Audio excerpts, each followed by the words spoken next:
एक नगर में एक धनी व्यापारी अपनी 3 बेटियों के साथ रहता था। सबसे बड़ी बेटी का नाम ब्लिस था, मझली का नाम ब्लॉसम और सबसे छोटी बेटी का नाम ब्यूटी था। पत्नी की मृत्यु के बाद से बेटियों की देखभाल की सारी जिम्मेदारी उसने खुद ही संभाल ली थी। समय के साथ तीनों बेटियां बड़ी हुईं। तीनों में ब्यूटी की सुंदरता सबसे ज़्यादा निखरी।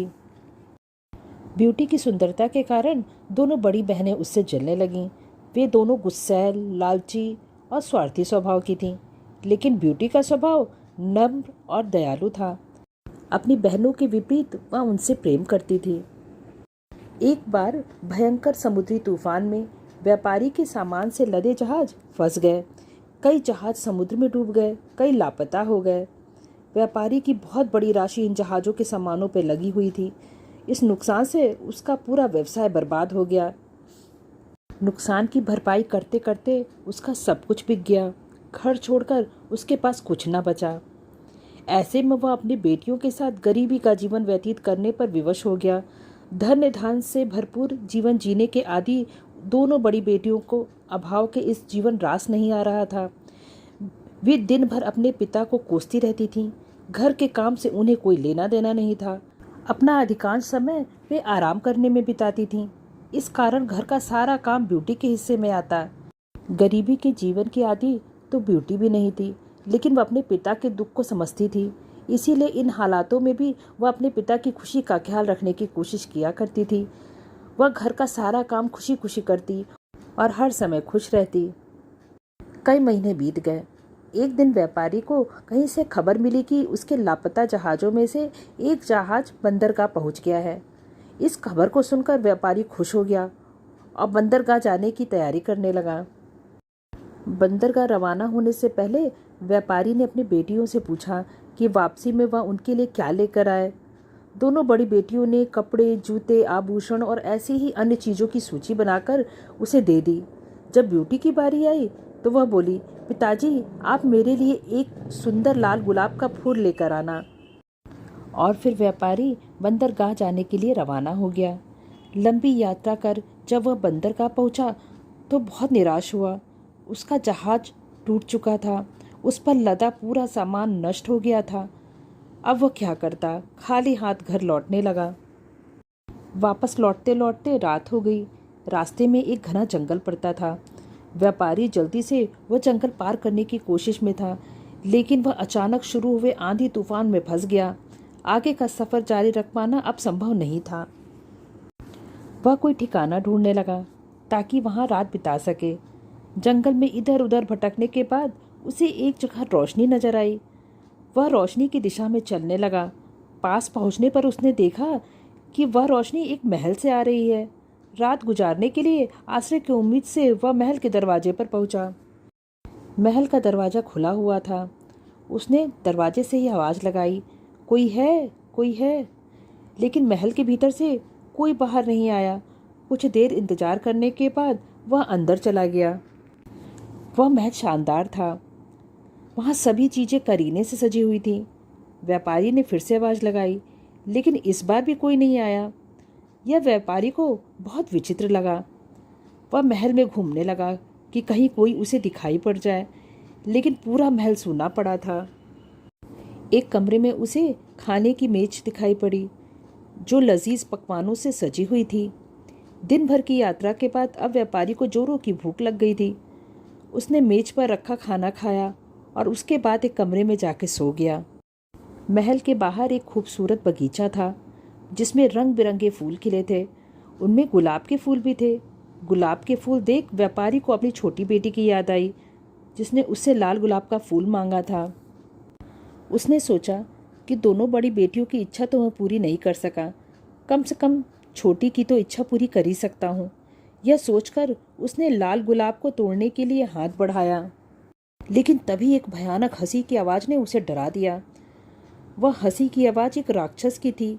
वह बड़ा भयानक था। उसकी आंखें जलते अंगारों की तरह लाल थीं। वह बहुत क्रोधी दिखाई पड़ रहा था।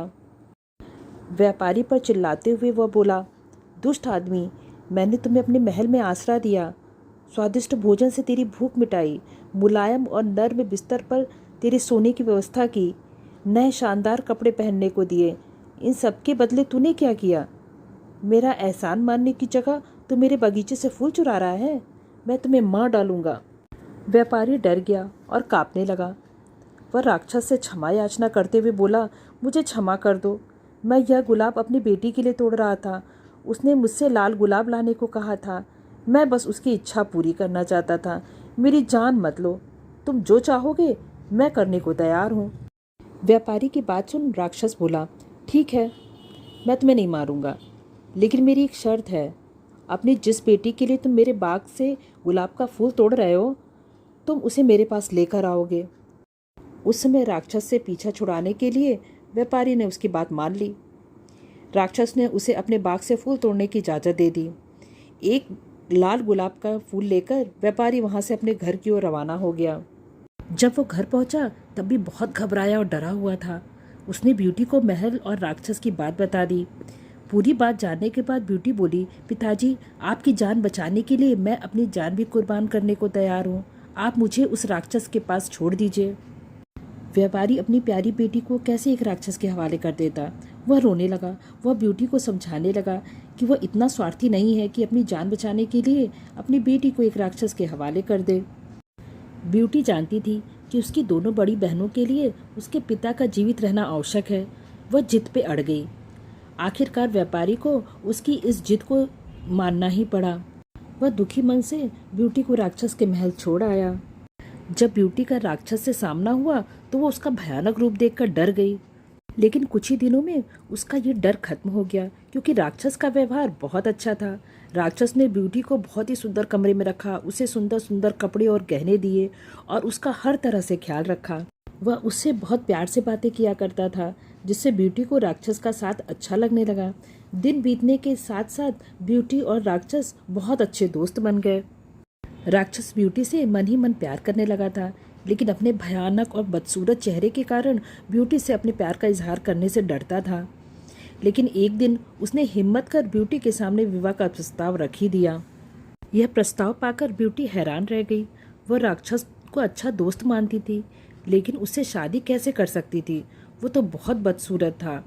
वह उसे प्यार भी नहीं करती थी, लेकिन डर के मारे वह कुछ बोल नहीं पाई। राक्षस ब्यूटी की खामोशी समझ गया। उसने उस दिन के बाद कभी भी इस बारे में ब्यूटी से बात नहीं की। ब्यूटी को महल में किसी प्रकार की परेशानी नहीं थी, लेकिन उसे अपने पिता और बहनों की बहुत याद आती थी। एक दिन वह बहुत उदास बैठी थी। राक्षस वहां आया और उससे उसकी उदासी का कारण पूछा। तब ब्यूटी बोली, उसे अपने पिता और बहनों की याद आ रही है। ब्यूटी की उदासी दूर करने के लिए राक्षस ने उसे एक जादुई आईना दिया। उस आईने में ब्यूटी जब चाहे अपने पिता और बहनों को देख सकती थी। आईना पाकर ब्यूटी बहुत खुश हुई। उसके बाद उसका जब भी मन करता वह आईने में अपने पिता और बहनों को देख लेती थी। एक दिन आईने में ब्यूटी ने देखा कि उसके पिता बहुत बीमार हैं।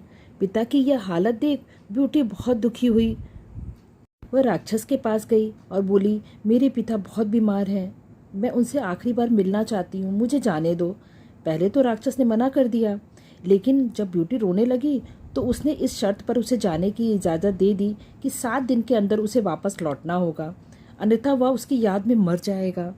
ब्यूटी ने वादा किया कि वह 7 दिन के भीतर वापस आ जाएगी। तब राक्षस ने उसे एक अंगूठी दी और बोला, इस अंगूठी को जब भी अपनी उंगली से उतारोगी खुद को इस महल में पाओगी। ब्यूटी ने वह अंगूठी पहन ली। अगले दिन सोकर उठने पर उसने खुद को अपने पिता के घर पाया। वह अपने पिता से मिली तो वह बहुत खुश हुआ। ब्यूटी को राक्षस के पास छोड़ देने के दुख में वो बीमार पड़ गया था। ब्यूटी ने उसे बताया कि राक्षस उससे बहुत अच्छा बर्ताव करता है और उसका बहुत ख्याल रखता है। यह सुनकर व्यापारी को तसल्ली हुई और वो धीरे धीरे ठीक होने लगा। कुछ दिनों बाद ब्यूटी को राक्षस की याद आने लगी। उसके अच्छे और दयालु व्यवहार के कारण वह भी उससे प्यार करने लगी थी, लेकिन खुद इस बात से अनजान थी। ब्यूटी की दोनों बहनों का विवाह हो चुका था। एक दिन दोनों उससे मिलने आईं। जब उन्होंने ब्यूटी के मुंह से राक्षस के और महल के बारे में और वहाँ के शानदार जीवन के बारे में सुना तो वो जल उठी। ब्यूटी ने उन्हें यह भी बता दिया कि उसे 7 दिन के भीतर राक्षस के पास वापस जाना है। तब झूठ मूठ रोते हुए दोनों ब्यूटी से कुछ और दिन रुकने का अनुनय करने लग गईं। वे चाहती थी कि राक्षस ब्यूटी से नाराज हो जाए और उसे मार डाले। ब्यूटी अपनी बहनों को इनकार न कर सकी और कुछ दिन और रुक गई। उधर महल में राक्षस ब्यूटी का बेसब्री से इंतजार कर रहा था, लेकिन जब 7 दिनों में ब्यूटी वापस नहीं लौटी तो वह उदास हो गया। उदासी में उसने खाना पीना छोड़ दिया, जिससे वह बीमार रहने लगा। इधर अपने घर पर ब्यूटी भी राक्षस को याद कर रही थी। एक दिन उसने सपना देखा कि राक्षस मर रहा है। इस सपने ने ब्यूटी की नींद तोड़ दी। अपना वादा ना निभाने के कारण ब्यूटी पछताने लगी। उसने बिना समय गंवाए अपनी उंगली में से अंगूठी निकाल दी। दूसरे दिन सोकर उठने पर उसने खुद को राक्षस के महल में पाया। ब्यूटी ने दिन भर महल में राक्षस का इंतजार किया, लेकिन वह उससे मिलने नहीं पहुंचा। पूरे महल में ढूंढने पर भी उसे राक्षस नहीं दिखा। वह परेशान हो गई। शाम को वह महल के से बाहर निकली और बागीचे में राक्षस को खोजने लगी, लेकिन वह उसे वहाँ भी नहीं मिला। जब वह महल के पीछे वाले हिस्से में गई तो वहाँ एक कोने में उसे राक्षस नीचे पड़ा हुआ दिखा। वो बहुत कमज़ोर नज़र आ रहा था। ऐसा लग रहा था मानो वह बस अब मरने ही वाला है। ब्यूटी उसके पास गई और बोली, तुम्हें क्या हो गया? राक्षस बोला, मैंने कहा था ना, तुम्हारी याद में मैं मर जाऊंगा। देखो मैं मर रहा हूँ। राक्षस की वह हालत देख ब्यूटी रो पड़ी और बोली, मुझे माफ़ कर दो, मैं समय पे नहीं आ पाई, लेकिन मैं भी तुम्हें बहुत याद कर रही थी। मैं तुमसे प्यार करने लगी हूँ। तुम्हारे बिना मैं भी मर जाऊंगी। मुझे छोड़कर मत जाओ, मुझसे विवाह कर लो। ब्यूटी के ये कहते ही एक चमत्कार हुआ और राक्षस एक सुंदर नौजवान राजकुमार में बदल गया। ब्यूटी यह देख हैरान रह गई। राजकुमार ने उसे बताया, एक दुष्ट जादूगरनी के श्राप के कारण मैं राक्षस बन गया था। उस श्राप का प्रभाव तभी समाप्त होता जब कोई मुझसे सच्चा प्यार करता, लेकिन मेरी बदसूरती के कारण कभी किसी ने मुझसे प्यार नहीं किया। मैं वर्षों तक राक्षस बना रहा। आज तुम्हारे सच्चे प्यार के कारण वह श्राप समाप्त हो सका है और मैं वापस अपने असली रूप में आ सका हूँ। इसके बाद राक्षस और ब्यूटी ने विवाह कर लिया और दोनों खुशी खुशी रहने लगे। मुझे माफ कर